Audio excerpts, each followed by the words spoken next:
Buonasera, benvenuti al TG Sicilia. Vediamo i titoli di questa edizione. La CGA accoglie il ricorso della società italo-belga e sospende lo stop alla concessione della spiaggia di Mondello. Rischi di ordine pubblico, la motivazione. Per il deputato Lavardera è una decisione che sancisce l'incapacità di Regione e Comune nel gestire la spiaggia palermitana. Nuova intimidazione mafiosa a Palermo. Nella notte raffiche di Kalashnikov contro le vetrate di un noto ristorante di Sferracavallo. Sullo sfondo l'ombra del racket. Gabriele è stato colpito con un coltello, non con un cacciavite. Svolta nelle indagini sull'omicidio del 25enne di Favara ucciso a Pavia. L'autopsia chiarisce il tipo di arma usata dal ragazzo egiziano che è stato arrestato. Festa della liberazione di tensione a Palermo. Manifestanti pro-Pal contestano e fischiano il sindaco La Galla per l'incontro con l'ambasciatore israeliano. La libertà va garantita a palestinesi e a israeliani, la replica del primo cittadino. A Catania in marcia tanti giovani e donne con papaveri rossi, simbolo della resistenza e bandiere della pace. Il 25 di aprile anche mare per tanti siciliani, spiagge affollate per la prima tintarella. Per gli esperti però meteo a rischio per il ponte del 1° maggio. Calcio in Serie B, il Palermo non va oltre il pari a Reggio Emilia, con la Reggiana finisce 1-1. Sfuma il sogno promozione diretta, resta la speranza play-off. In Serie C, Catania domani in campo in casa dell'Atalanta Under 23 con i Menez che giocherà in mediana. Sempre domani il derby tra Trapani e Siracusa.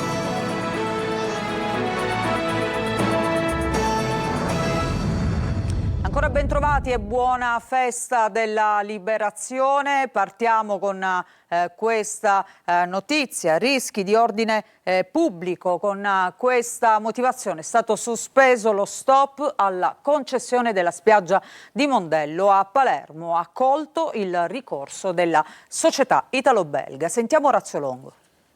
Partita riaperta per la gestione della spiaggia di Mondello. Il Consiglio di Giustizia Amministrativa ribalta la pronuncia del TAR che aveva respinto la richiesta di annullamento del decreto di decadenza della concessione demaniale per la gestione di buona parte del sito e ha accolto il ricorso presentato in appello dalla società immobiliare italo-belga che gestisce la spiaggia da 107 anni. Il CGA in sostanza ritiene che l'imminenza della stagione estiva sia idonea a creare, in considerazione dell'enorme massa di persone che usualmente tende a riversare tra maggio e settembre sulla spiaggia, situazioni che potrebbero dar luogo a un concreto pericolo per l'ordine e la sicurezza pubblica. E quindi anche la ragionevole parvenza di un diritto passa in secondo piano rispetto al pericolo di caos e disordini. Viene infatti sottolineato che la primaria esigenza è quella di preservare un contesto di ordinata gestione del principale sito estivo della città di Palermo. Con questo viene quindi sospeso il percorso intrapreso dall'assessorato regionale al territorio e ambiente che aveva messo in gara con bandi brevi per 3 mesi e dividendo in lotti la porzione di demanio tolta alla società italo-belga.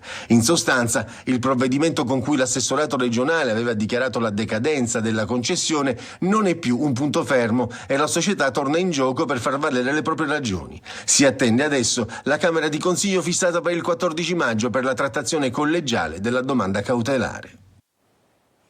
E in serata è arrivata la nota del deputato Ismaele Lavardera che dice la magistratura amministrativa non è entrata nel merito della decadenza, ha semplicemente rimarcato che siamo vicini all'estate e ancora Comune e Regione sono in alto mare. Invito, prosegue il deputato di Controcorrente, il sindaco La Galla e il presidente della Regione a muoversi dopo che la magistratura ha messo nero su bianco che sono incapaci di gestire e amministrare Mondello.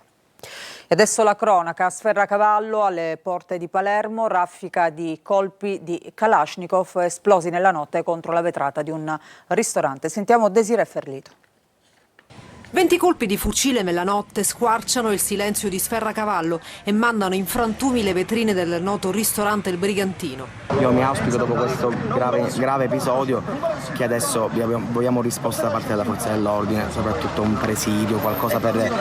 Allora, questa borgata al momento non è sicura, non è tutelata, però noi diciamo che noi commercianti sappiamo che c'è lo Stato, però adesso vogliamo la presenza dello Stato. Un attacco violento e plateale su cui è già al lavoro la polizia scientifica per i rilievi. Secondo le prime indagini coordinate dalla Direzione Distrettuale Antimafia, i fori sulla vetrata e i bossoli rinvenuti sarebbero compatibili con un fucile d'assalto, probabilmente simile a quello utilizzato in altri episodi avvenuti nelle scorse settimane. Il 21 marzo, infatti, colpi d'arma da fuoco avevano preso di mira una sede di Sicily by Car in via San Lorenzo. Il 10 aprile invece era stato colpito un autolavaggio nella stessa zona. Una sequenza che fa pensare a una strategia intimidatoria ben precisa, volta a imporre il pagamento del pizzo ai commercianti. Da chiarire se dietro questi attacchi ci siano collegamenti con i recenti cambiamenti negli equilibri criminali tra le zone di Tommaso Natale e San Lorenzo. E c'è una svolta nelle indagini sull'omicidio del 25enne di Favara, Gabriele Vaccaro, ucciso a Pavia. L'autopsia chiarisce a colpirlo a morte è stato un coltello, non un cacciavite. Intanto è in carcere il 16enne egiziano, appunto, che lo avrebbe aggredito. L'arma al momento non è stata ancora trovata. Sentiamo Davide Sarda. Si chiariscono i contorni della morte di Gabriele Vaccaro, il 25enne di Favara ucciso a Pavia. A provocare il decesso sarebbe stato un colpo di coltello e quanto emerge dai primi risultati dell'autopsia eseguita all'Istituto di Medicina Legale di Pavia, un esame che cambia lo scenario iniziale. Nelle ore successive alla tragedia si era infatti ipotizzato l'uso di un cacciavite, ma gli accertamenti medico-legali indicano ora un fendente compatibile con una lama. Per l'omicidio è accusato un ragazzo di 16 anni. Il giovane si trova adesso in carcere al Beccaria di Milano. Durante l'interrogatorio in questura domenica scorsa avrebbe raccontato di essersi disfatto dell'arma, un dettaglio che però resta senza riscontri. I poliziotti infatti non sono riusciti a trovare il coltello. Proseguono le indagini per ricostruire con esattezza la dinamica dell'aggressione, un caso che continua a sollevare interrogativi mentre si attende l'esito completo degli accertamenti. Sequestro di persone, la nuova accusa per il Santone Scianti ai domiciliari a Gibilmanna per maltrattamenti di minori. La nuova denuncia è stata presentata giorni fa in procura a Termini Imerese. Desiree Ferlito. Si aggiunge l'accusa di sequestro di persona, oltre a quella di riduzione in schiavitù e maltrattamenti per il Santone Scianti, già sotto inchiesta per abusi su minori. Una nuova denuncia, infatti, presentata il 20 aprile alla Procura di Termini Imerese, aggiunge nuovi elementi contro Mark Koppiker, leader spirituale inno-tedesco della comunità setta di Gibilmanna. A firmarla un ex adepta palermitana insieme al figlio, oggi maggiorenne. Il racconto parte dal 2016, da un incontro spirituale a Palermo.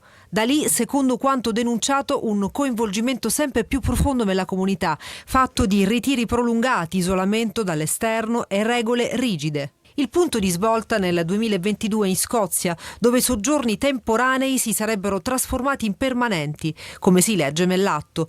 Un controllo totale sulla vita quotidiana degli adepti. Il figlio della donna entrato nel gruppo quando era minorenne sarebbe stato inizialmente favorito, per poi essere impiegato in lavori continui, tra cucina e pulizie, fino a presunte privazioni anche sul piano alimentare. Nel mirino degli inquirenti anche l'ipotesi di contributi pubblici ottenuti nel Regno Unito per percorsi di istruzione mai avviati. E adesso apriamo la nostra pagina dedicata al 25 aprile a Palermo, contestazioni al sindaco Lagalla per un incontro con l'ambasciatore di Israele. È arrivata la replica del primo cittadino che ha detto incontrare rappresentanti diplomatici di paesi con cui l'Italia intrattiene relazioni è un dovere. La strada non è il giudizio sommario o la delegittimazione personale. Sentiamo.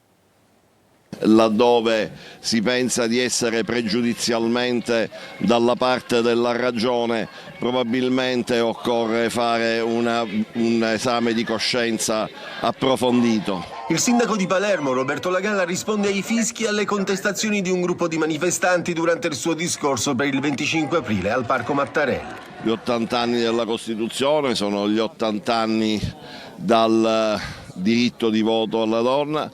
Sono 80 anni di democrazia che siamo chiamati tutti non solo a ricordare, a richiamare, ma a valorizzare in una prospettiva futura che purtroppo oggi appare in qualche modo, come dire, minata. La Galla è poi intervenuto in merito alla protesta, sottolineando però che la strada non è il giudizio sommario o la delegittimazione personale. Ha spiegato che incontrare rappresentanti diplomatici di paesi con cui l'Italia intrattiene relazioni è un dovere, oltre che uno strumento per mantenere aperti i canali di confronto e favorire ogni possibile iniziativa di pace. La protesta era infatti scaturita dall'incontro che il primo cittadino ha avuto nei giorni scorsi con l'ambasciatore israeliano in Italia. Qualche momento di tensione anche a Catania, alla partenza del corteo del 25 aprile, cori antifascisti, uno striscione con la scritta Catania antifascista è stato srotolato dal terrazzo della storica sede del Movimento Sociale Italiano. Per il resto in marcia oggi tante donne e giovani per una commemorazione che si tramanda di padre in figlio. Tonino De Mana.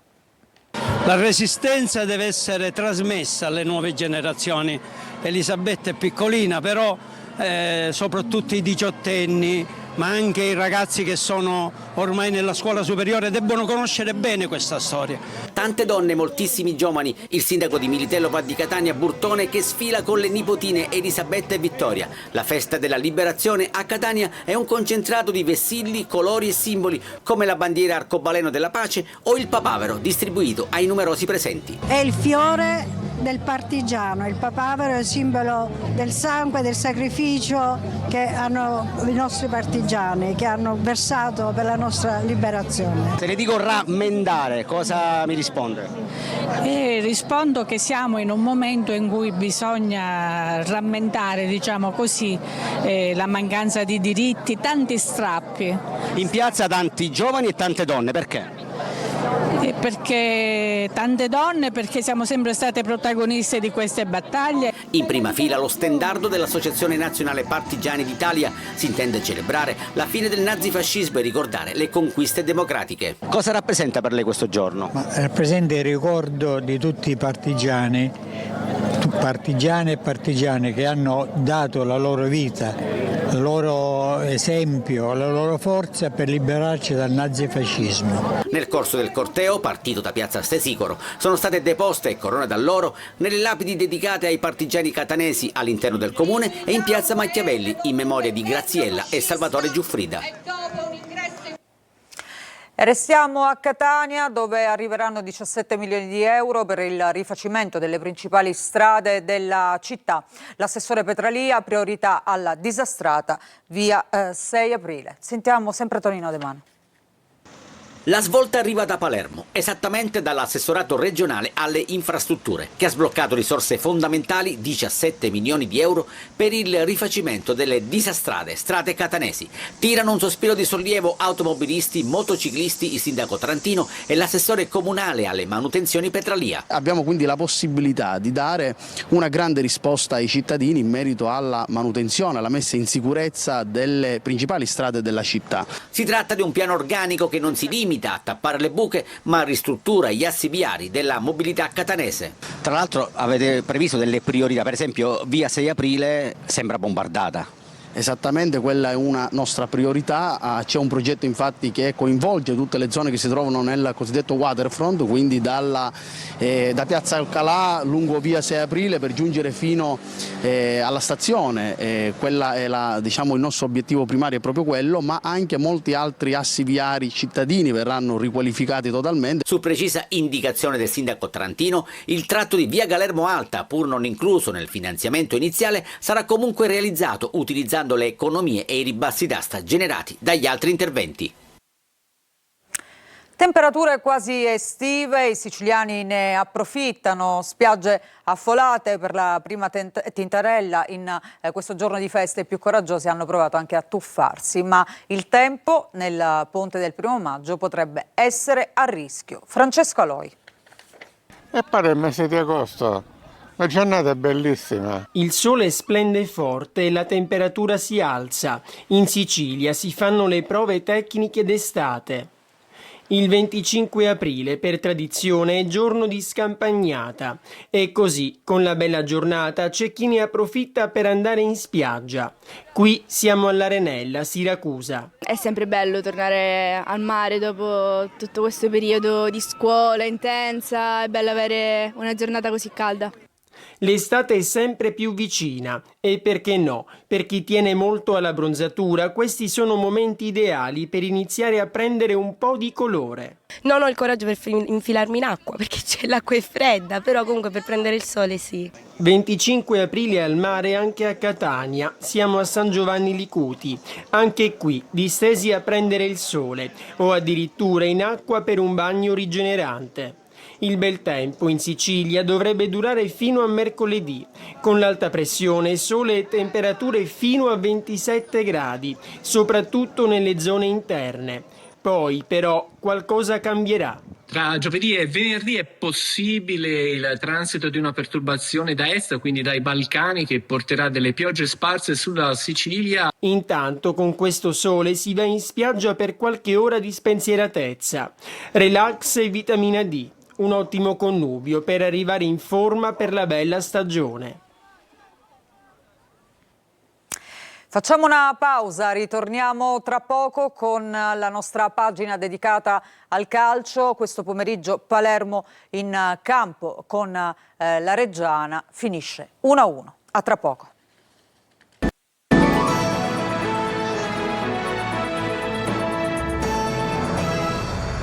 Bentrovati, seconda parte del nostro telegiornale, adesso il calcio, partiamo dalla Serie B, il Palermo non va oltre il pari a Reggio Emilia, con la Reggiana finisce 1-1, la squadra di Inzaghi crea molte occasioni ma non vince, sfuma quindi il sogno della promozione diretta in A, si allontana quasi definitivamente anche il terzo posto. Marco Gulla.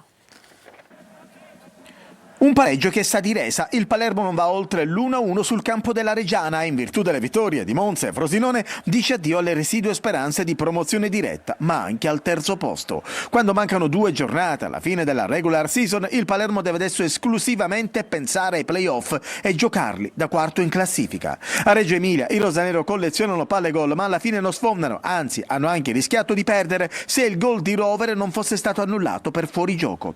Il Palermo ruggisce subito nei primi minuti, peda, sporca i guantoni di Micai, poi è Poyampalo da ottima posizione a colpire il palo. Al 21esimo però passa la Reggiana, Portanova sfugge a Pierozzi e Rui Modesto e una volta entrato in aria mette un traversone basso, Ceccaroni respinge sui piedi di Lambourdais che non sbaglia il tap-in e supera Joronen. Il Palermo reagisce subito, assist al bacio di Pierozzi per Balumbo che tutto solo in aria insacca di piatto sinistro alle spalle di Micai, è 1-1. La banda di Inzaghi gioca meglio, la Reggiana va di ripartenza, ripresa, il Palermo si sgonfia un po', nel frattempo il vantaggio del Frosinone allontana anche l'obiettivo terzo posto. Al 76esimo angolo per il Palermo battuto da Augello per Peda che in tuffo colpisce di testa e va ad un passo dal vantaggio. Intanto Rosso per Papetti, Reggiana in 10. Ma il Palermo non ne approfitta, così addirittura la squadra di casa a trovare il vantaggio, ma poi la gioia di Rovere viene strozzata dal VAR che annulla la rete. Non succede più nulla, il Palermo sbatte contro il muro Amaranto, un punto che serve più alla Reggiana e lotta per la salvezza. I siciliani dovranno invece giocarsi l'ultima carta per la Serie A ai playoff. E adesso la Serie C, ben 6 assenze nel Catania che affronta domani l'Atalanta Under 23. Toscano convoca soltanto 17 giocatori e cerca la certezza del secondo posto. Partita che vi ricordiamo sarà trasmessa in diretta da Telecolor. Marco Carli.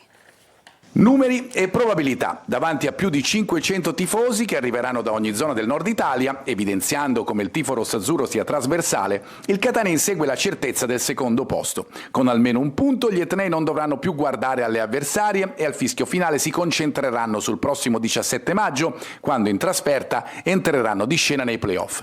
Nel caso dovesse andare male, una non impossibile vittoria della Salernitana varrebbe comunque la seconda piazza. Al netto dei giusti dibattiti sull'obiettivo che avrebbe dovuto essere il primo posto, al momento il secondo è quello che è rimasto e vale tanto perché proietta i quarti dei playoff.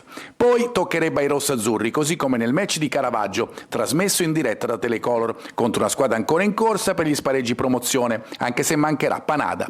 Tante assenze nel Catania, a cui si aggiungono Miceli e Donnarumma, noie muscolari, per loro solo 17 i convocati. Jimenez giocherà in mediana, Forte davanti, Cicerelli da trequartista, probabile spazio dietro per Allegretto Certo, da tenere d'occhio i diffidati che sono Di Tacchio, Di Noia, Brussaniti e il numero 10 tornato al gol nell'ultimo match. Toscano non ha parlato nel prepartita, nel post-gara si augura di commentare una prestazione in linea con le ambizioni del Catania che rilanci la candidatura degli etnei alla promozione, anche se dalla porta secondaria.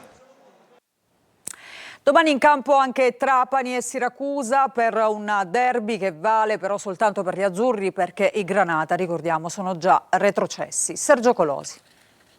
Non sarà il derby che tutti sognavano, passo d'addio di una stagione deludente, certamente per il Trapani già retrocesso in D, potrebbe esserlo anche per il Siracusa che alimenta una piccola speranza di play-out. 36 punti complessivi di penalizzazione per i due club che occupano gli ultimi posti della classifica e in corso d'opera hanno stravolto investimenti, strategie e obiettivi. Per Antonini, Ricci e Saluti il ciclo sembra chiuso, Trapani e Siracusa guardano oltre. Prima però c'è da onorare una partita che vale soltanto per la formazione di Turati. Per centrare i play-out serve un miracolo sportivo, vincere a Trapani per nulla scontato e poi la sconfitta del Giuliano a Caserta e un risultato positivo della Salernitana a Foggia in uno Zaccheria a porte chiuse. Trapani senza lo squalificato Celeghin, nel Siracusa rientrano Pacciardi in difesa e Gudelevicius in mediana. Trasferta vietata ai tifosi azzurri, pronto al De Simone un maxi schermo e poi l'abbraccio finale alla squadra. Facciamo un'altra breve pausa, ritorniamo tra poco con gli ultimi aggiornamenti.